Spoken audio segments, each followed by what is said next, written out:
우리의 추석하고 유대인의 명절, 초막절이 가장 유사한 명절이 아닌가 그런 생각이 듭니다.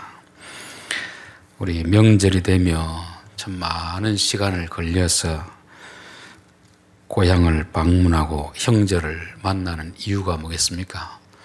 평소에 오면 그렇게 시간도 많이 걸리지 않는데 명절이 되어서 모든 가족들이, 흩어져 있는 가족들이 한 곳에 모이는 이유는 그곳에 부모님이 계시기 때문에 그런 것이죠. 우리의 뿌리가 있기 때문에 형제들이 다 그곳에 모이는 것입니다. 그 많은 시간을 들이고 돈을 들이고 그렇게 해서 모이는 것은 우리에게는 돈보다는 가족이 소중하기 때문에 그런 것입니다. 가족과의 관계가 더 소중하기 때문에 우리는 고향으로 모이는 것입니다. 유대 나라에서도 3번의 절기를 지키라고 했습니다. 유월절, 오순절, 초막절, 이게 다 추수와 관련된 그런 절기입니다. 초막절이 전체 1년의 농사를 마무리하는 그런 시점에 그때마다 너희들 꼭 예루살렘을 방문해서 하나님께 예배드리라는 것입니다.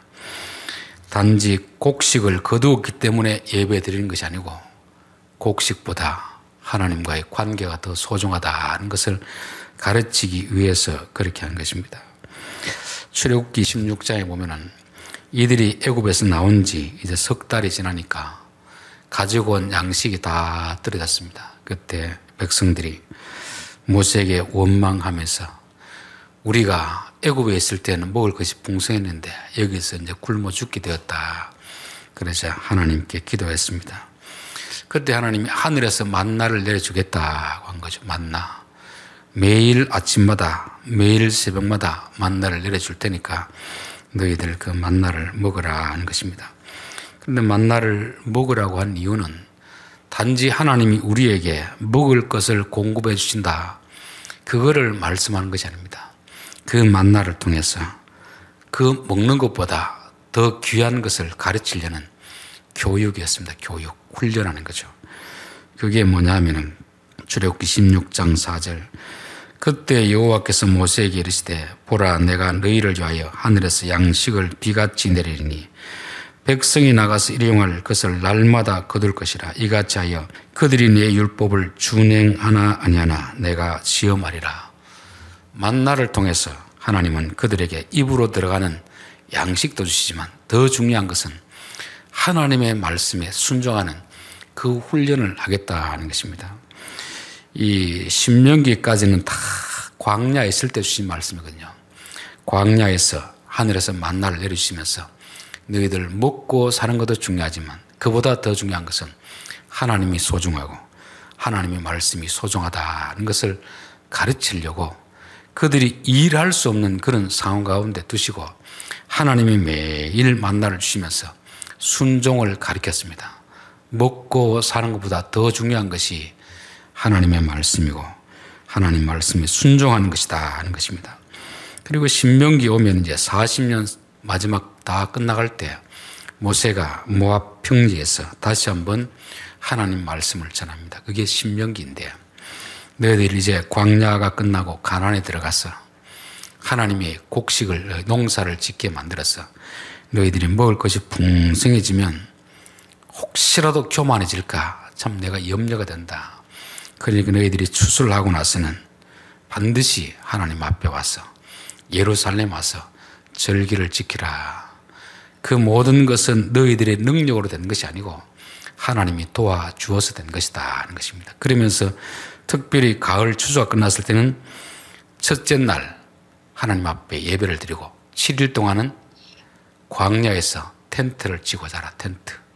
텐트를 치고 일주일을 거닐면서 또 자기들의 곡식들을 창고에 쌓아뒀지만 그러나 그것을 하나님 앞에 드리고 이웃을 위해서 함께 나누라는 그런 명령을 했습니다. 즉 이스라엘 백성들에게 절기를 지키라 하는 것은 우리가 열심히 노력했지만 우리가 얻은 수확은 하나님의 은혜로 된 것이다. 그걸 가르쳐 주는 것이고 또 그렇게 얻은 곡식을 창고에만 쌓아두지 말고 가난한 이웃과 나누라 하는 것입니다.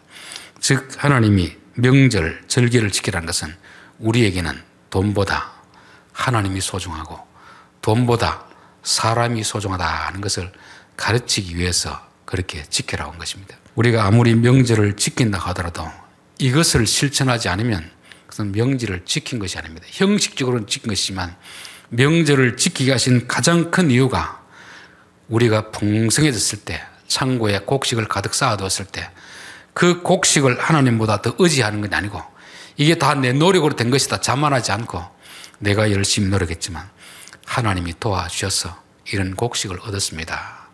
그리고 이 곡식을 내 이웃과 나누겠습니다. 그런 의미가 있잖아요. 우리도 명절이 되어서 고향으로 오는 이유가 뭐겠습니까? 각자 살기 위해서 다 흩어져 살지만 자주는 못 오지만 그래도 명절 때만큼은 고향에 내려왔어요. 부모님이 저를 낳아주고 길러주고 지금까지 함께 해주셨기 때문에 이렇게 할 수 있습니다. 그 모든 은혜를 어떻게 합니까? 부모님께 돌리는 것이죠. 그렇기 위해서 용돈도 드리고 또 선물도 하고 또 형제들 간에 모여서 서로 돕고 도우면서 가족이다 하는 것을 한번 확인하는 그런 것입니다. 그런데 마귀는 우리에게 뭐려고 하느냐 하면은 가족보다 사람보다 하나님보다 돈이 더 소중하지 않느냐를 유혹하는 것입니다. 똑같은 배경이 광야에서 마귀가 예수님을 시험하는 것입니다. 이 돌로 떡을 만들어 먹으라. 그럴 때 예수님이 하신 말씀 뭡니까? 사람이 입으로 들어간 것만 먹고 사는 것이 아니라 하나님의 말씀으로 사는 것이다. 신명기에서 하신 말씀을 그대로 가지고 와서 하는 것입니다. 왜 하필 마귀는 돌로 떡을 만들려고 하겠습니까? 광야에 다른 것도 있을 텐데 돌이 의미하는 거 있습니다. 돌. 이 돌이 히브리어로 에벤이라는 단어인데 에벤은 두 단어로 되어 있습니다. 아부와 벤, 아버지와 아들. 즉 아버지와 아들은 우리로 말하면 하나님이 되는 거죠. 그리고 변치 않는 진리를 말하는 것입니다. 우리와 하나님과의 관계를 말하는 것입니다. 마귀는 우리에게 뭘 요구하느냐? 하나님과의 관계가 뭘 소중하냐? 그거 팔아가지고 밥을 만들어 먹으라 하는 거죠. 오늘날은 진리가 뭘 중요하냐? 진리를 팔아가지고 돈을 사야지. 명절이 뭘 중요하느냐? 가서 만나는 게 뭘 중요하느냐? 돈이 더 중요하지. 여러분, 우리가 명절을 지키는 것은 돈보다 부모가 소중하고 가족이 소중하고 형제가 소중하고 하나님도 소중하다는 것을 우리 스스로 고백하는 그것이 바로 명절을 지키는 것입니다. 그래서 하나님은 너희들은 돈보다 곡식보다 양식보다 하나님이 더 소중하다. 하나님의 말씀에 순종하는 것이 더 소중하다는 것입니다. 그런데 지금 이 시대는 마귀의 유혹에 다 빠져가지고 관계가 뭘 소중하냐? 돈이 소중하지. 관계를 팔아서 돈을 사라. 그렇게 마귀는 유혹하고 있습니다. 그런 배경 속에서 보면 또 요한복음 6장이 뭐가 있냐 하면은 오병이어의 기적이 일어나고 있습니다. 오병이어의 기적이 있고 그다음 7장이 초막절을 지키는 내용이 나온 거죠. 오병이어는 뭘 해주는 겁니까? 그 예수님 앞에 모인 사람들에게 먹을 것을 해결해 주는 그런 기적입니다. 기적. 이 기적을 어디에 비유해서 하느냐 하면은 너희 조상들은 광야에서 만나를 먹어서도 죽었거니와. 즉 출애굽한 이스라엘 백성들이 광야에서 만나를 먹었다는 것을 말하는 거죠. 그것을 그대로 가지고 와서 6장에서 오병이어의 기적을 일으켜주는 것입니다. 그러니까 사람들이 예수님을 왕으로 세우려고 하는 거죠. 이야, 이분 왕이 되면 먹을 것은 해결되어 있구나. 먹을 것은. 즉 예수님으로 믿는 것이 아니고 자기들의 먹을 걸 해결하기 위해서 이용하려고 하는 것입니다. 이용. 그러니까 예수님이 산으로 그들을 피하여 갔습니다. 피하여 갔음에도 불구하고 그들은 계속 예수님을 찾아 나서는 거죠. 그럴 때 예수님이 뭐라고 하냐면 너희들이 나를 찾는 것은 표적을 본 까닭이 아니고 떡을 먹고 배부른 까닭이로다. 표적이란 뭐라고 했습니까? 기적을 일으키는 목적. 왜 예수님이 그 기적을 일으켰는지 그 이유를 알아야 되는데 그걸 모르고 자꾸만 예수님께 가면 먹을 게 해결해 주겠다는 그런 식으로 하는 거죠. 예수님이 그 표적을 일으키신 것은 이스라엘 백성들에게 만나를 주신 이유와 똑같습니다. 그들의 먹을 걸 해결해 주는 것이 목적이 아니고 그걸 통해서 하나님의 말씀에 순종하는 것이 먹고 사는 것보다 더 중요하다는 사실을 깨닫게 해주기 위해서였는데 그것을 깨달은 사람이 있고 못 깨달은 사람이 있습니다. 그런데 신약 시대 와서도 여전히 동일하는 거죠.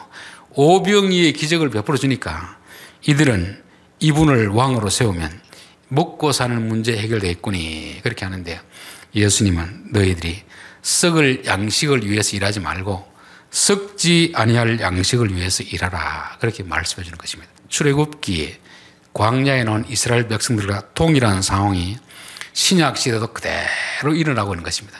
그 말은 오늘 이 시대에도 예수님을 찾는 사람들이 동일한 이유를 가지고 찾는다는 거죠. 왜 예수를 믿으려고 하겠습니까? 예수 믿으면 먹고 사는 문제 해결해 준다더라. 예수 믿으면 병이 낫는다더라. 예수 믿으면 성공한다더라. 즉 예수님을 믿는 것이 예수님이 좋아서 믿는 게 아니고 자기의 어떤 목적을 이루기 위한 수단으로 이용하기 위해서 예수를 믿는 것입니다. 그렇게 되면 예수님이 그래 내가 임금이 되겠다 하겠습니까? 우리를 떠나겠습니까? 우리를 떠나는 거죠. 그러면서 제자들에게 뭐라고 합니까? 6장 66절입니다. 그때로부터 그의 제자 중에서 많은 사람이 떠나가고 다시 그와 함께 다니지 아니하더라. 예수께서 12제자에게 이르시되 너희도 가려느냐? 시몬 베드로가 대답하되 주여 영생의 말씀이 주께 있사오니 우리가 누구에게로 가오리까? 많은 사람들이 예수님 앞에 와서 기적을 경험하고 나서 예수님을 따라다녔습니다. 그때 예수님이 너희 조상들은 하늘에서 내리는 만나를 먹어서도 다 죽었다. 그건 썩을 양식이고 진짜 하나님이 주려고 했던 양식은 영생의 말씀입니다. 영생의 말씀. 영생의 말씀을 주기 위해서 기적을 베풀었는데 사람들은 진짜 기적을 베푼 이유는 알지 못하고 자꾸만 썩을 양식을 위해서 쫓아다닌 것입니다. 그러면서 내 살을 먹고 내 피를 마신 자마다 영생을 얻었고 그 말씀을 하시면서 너희들도 가려느냐 하는 것이죠. 우리가 예수를 믿는 목적을 다시 한번 점검해 보라는 그런 의미입니다. 여러분은 왜 예수를 믿습니까? 왜 교회당에 나옵니까? 왜 명절에 절기를 지키러 갑니까? 떡을 얻기 위해서, 병을 고침받기 위해서, 아니면 다른 문제를 해결하기 위해서. 그것은 예수님의 주 사역이 아닙니다. 그분은 우리를 구원하기 위해서 자기를 희생하겠다는 거죠. 저는 이제 이 성찬식 설교를 참 많이 들었지만, 이야, 저 설교는 정말 예수님이 하신 성찬식교에 딱 맞게 설교한다는 그런 설교를 참 많이 못 들었습니다. 내 살을 먹고 내 피를 마신 자마다 영생을 얻었고, 그 말은 너희들이 나를 믿는 것이 단지 떡을 얻고 성공하기 위한 도구로 나를 믿는 것이 아니고 내가 너희들을 위해서 죽었듯이 너희들도 죽는 것을 기념하라는 것입니다. 예수님은 그래서 이 내 살을 먹고 내 피를 마시는 자는 결국 이게 뭘 말하냐면 십자가 사건을 말하거든요. 십자가 사건. 내가 너희를 구원해 주기 위해서 내가 죽겠다는 거 아닙니까? 너희들이 양식이 되기 위해서 내가 죽겠다는 거거든요. 이거를 기념하라는 말은 뭐겠습니까? 너희들도 다른 사람을 위해서, 하나님 위해서 죽을 준비가 되어 있느냐, 이거를 기념하라는 것입니다. 우리는 이거를 기념 안 하고 성찬식을 하면서 또 우리의 욕심을 추구하면서 자꾸 구하는 거 있잖아요. 그게 지금 만나를 먹었지만 진짜 만나를 주신 이유를 알지 못하는 그런 것입니다. 명절에 고향을 찾지만 진짜 찾아야 되는 이유를 모르는 거죠. 명절에 고향을 찾고 예루살렘을 찾으는 이유는 뭐 때문에 그렇습니까? 하나님을 높이고 사람과의 만남을 소중히 여기고 또 내 돈을 가지고 와서 가난한 이웃과 나누는 것입니다. 자기는 뭐라고 했죠? 일주일 동안 천막을 치고 살아라. 우리가 좀 농사를 지어가 많은 수확을 얻었으면 그때부터 지금까지 하지 못했던 거, 내 마음대로 여행 다니고 사고 싶은 옷도 사고 많이 할 수 있잖아요. 그렇지만 내 욕망은 절제하면서 하나님을 더 높이는 이 훈련하는 것이 명절을 지키는 그 목적인 것입니다.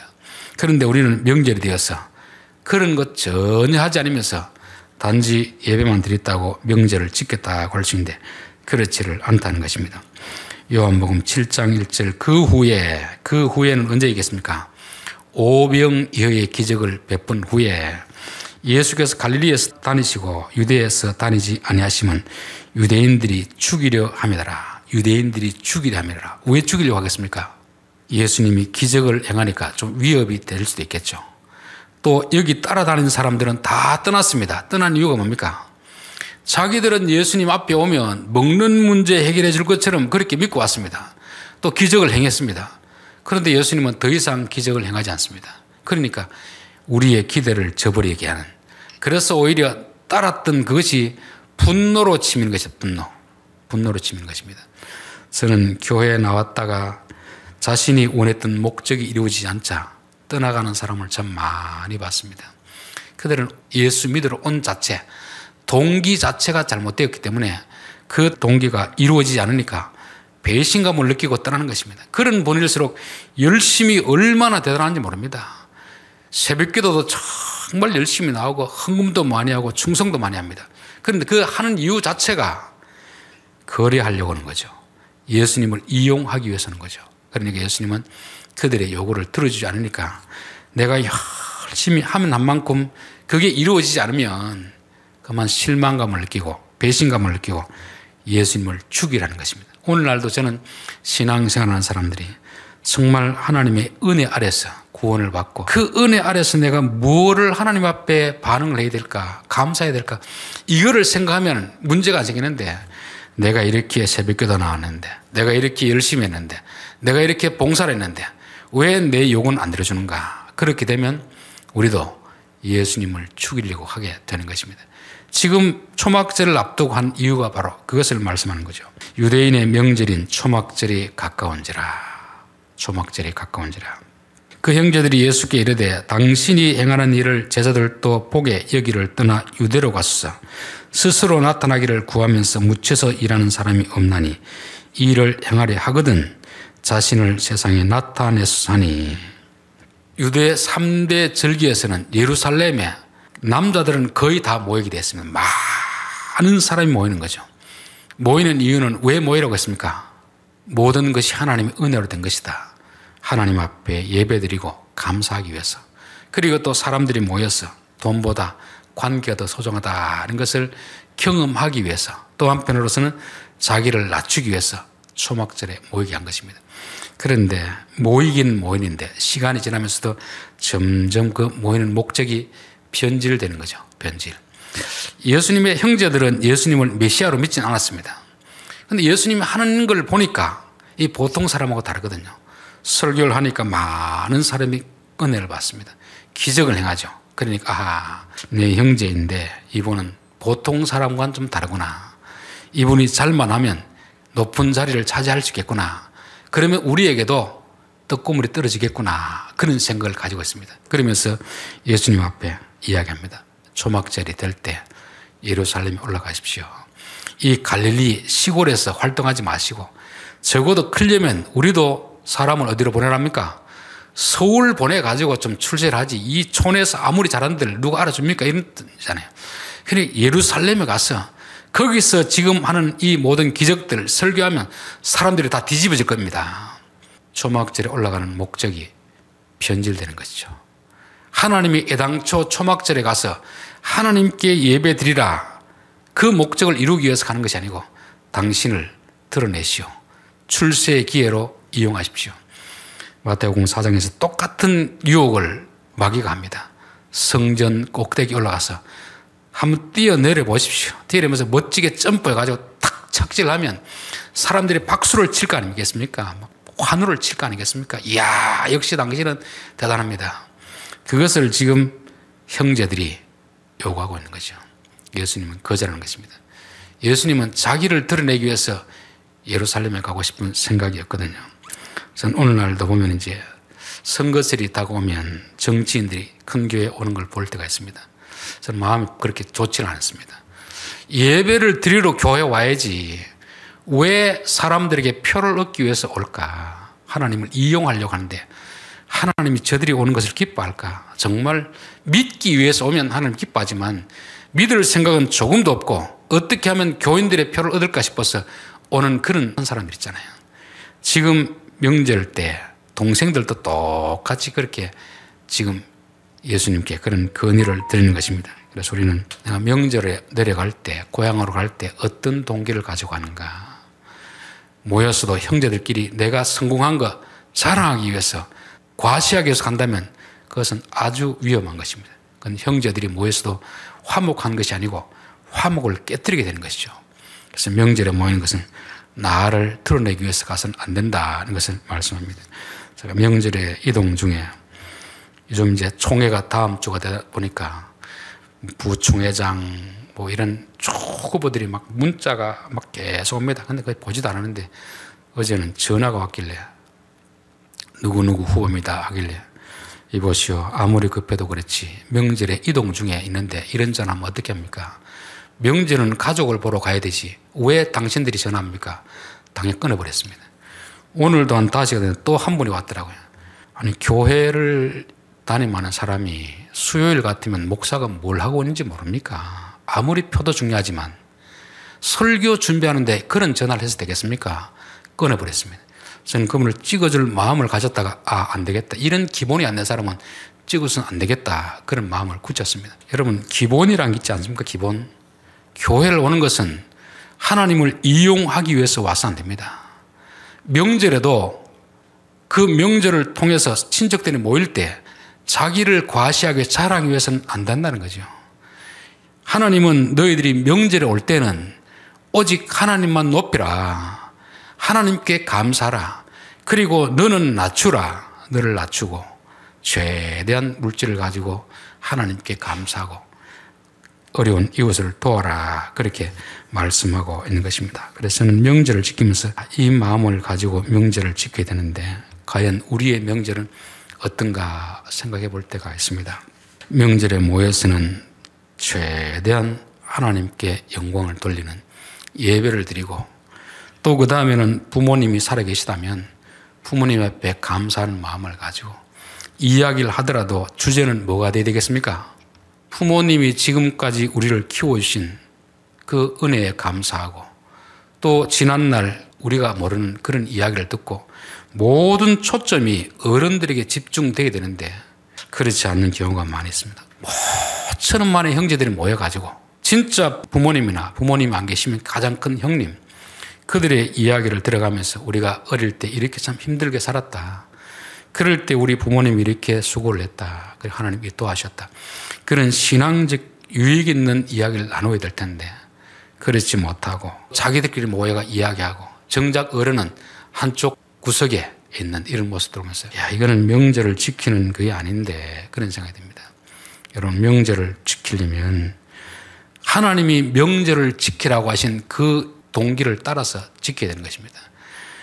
하나님께 감사하고 하나님이 우리 가정을 어떻게 지켜주셨는가 우리 부모님이 우리를 어떻게 키웠는가 얼마나 고생을 했는가 그때는 부모님이 주인공의 자리에 있어야 되는 거죠. 부모님을 중심에 두고 우리가 그분들이 우리가 알지 못하는 어린 시절에 고생했던 이야기 우리를 위해 수고했던 그 이야기에 모든 관심을 포커스를 맞춰놓고 그렇게 하라고 명절을 지키라고 하거든요. 또 형제들 중에서도 보면 좀 잘 사는 형제들이 있고 또 가난한 형제들이 있으면 어떻게 해야 됩니까? 잘 사는 형제들이 자기 돈 번 거 자랑하고 이렇게 하면 안 되잖아요. 그냥 조금 힘든 동생이 있으면 몰래 그냥 그에게 좀 도와주고 이게 이제 가족끼리 모이는 것이지 잘 산다고 해서 잘 못 사는 사람 형제들 앞에서 원봉이 얼마인데 돈 얼마나 버는데 이런 이야기는 할 필요가 없습니다. 아무런 유익이 안 돼요. 그런 이야기들은 늘어나 봐야 오히려 상처만 주게 되는 것입니다. 자, 10절 그 형제들이 명절에 올라간 후에 자기도 올라가시되 나타내지 않고 은밀히 가시느라. 명절 초반에는 가지 않습니다.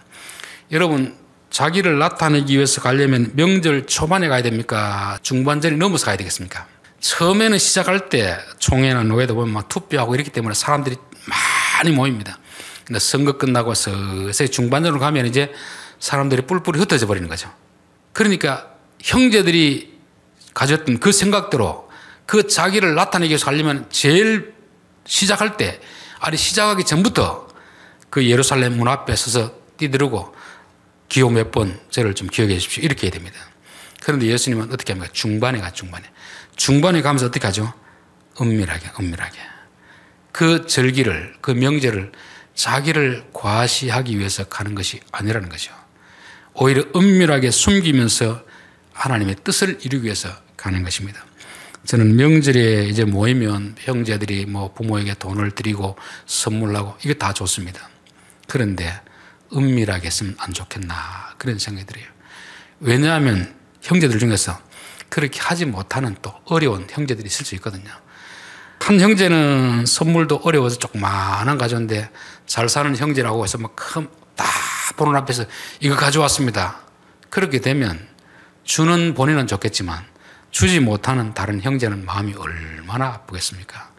초막절에 천막을 짓고 일주일을 지내라는 것은 너를 좀 낮춰라. 교만하지 말고 할 수 있는 힘이 있더라도 좀 겸손해라. 겸손. 형제들 전체에게 유익을 끼치도록 하기 위해서 겸손해라 하는 것입니다. 그래야 가족들이 모여서 오랜만에 힘을 얻고 역시 이번에 참 명절에 갔다 와서 내가 좀 살기 힘들더라도 그래도 우리의 든든한 형제가 있으니까 힘이 된다. 이런 마음을 가지고 각자 또 고향으로 갈 거 아닙니까? 그런데 그렇지 못하면 잘 사는 형제들이 또 막 자랑하고 부모님께 용돈을 얼마를 드렸느니 하고 이러면 드려도 조금밖에 못 드리는 그 형제에게는 얼마나 큰 상처가 되겠습니까? 그래서 우리가 명절을 지킬 때는 최대한 하나님만 높이고 부모님만 높이고 다른 형제들에게 상처가 되지 않도록 선한 일을 행하는 것도 조심해서 은밀하게 그렇게 예수님 지금 하고 있는 것입니다. 그것이 우리가 명절에 지키는 동기가 되어야 되고 그런 동기를 가지고 명절을 지켜야 될 줄 믿습니다. 명절을 지키느냐 안 지키느냐 그것도 중요하지만 내가 명절을 지키는 동기가 무엇인가. 내가 부모님께 효도한다고 하면서 다른 형제들에게 시기가 나도록 혹시 그렇게 하진 않는가. 부모님께 효도하는 건 당연하지만 다른 형제들도 배려할 줄 아는 다른 형제들이 상처받지 않도록 은밀하게 선물도 전하고 그렇게 함으로 인해서 이 명절을 통해서 가족이 더욱더 하나가 되는 그런 명절이 되어야 될 줄 믿습니다. 기도하겠습니다.